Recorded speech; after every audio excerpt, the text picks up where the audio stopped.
Bingo time with my co-financial advisors. Isa lang to sa mga pa-incentive ng sector. And guess what? Umaapaw sa cash prizes. At sino bang hindi matutulala? Oo, iniisip ko na kung anong gagawin ko sa pera kapag nauwi ko. Pero syempre, ang dami namin maglalaro. So medyo challenging. Ang dami ko ding bingo cards dahil ako ang nag-proxy sa mga hindi nakapunta.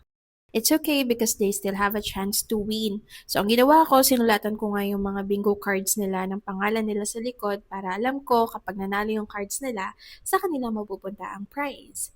Katabi ko lang naman ang laban na unit manager, si UM Jen na sobrang support sa akin makalaro at makakuha ng mga merch.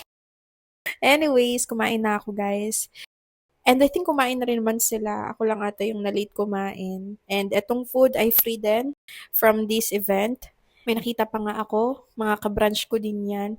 And ito, lumipat ako sa sahig kasi dumating na ang isa sa mga ka-team ko, si Kuya Joel. Dahil dyan, may katulong na ako maglaro ng ibang bingo cards. Naantay lang namin ang aming unit manager pero hahabol din sila. But you know what? This is already my second time qualifying.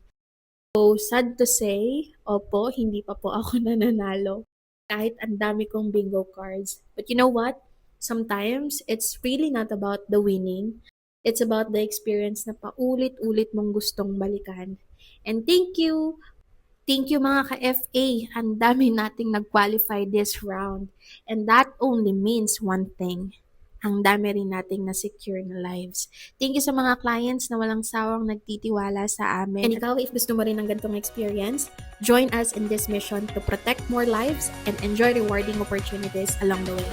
Message me, join, and I'll tell you how you can start.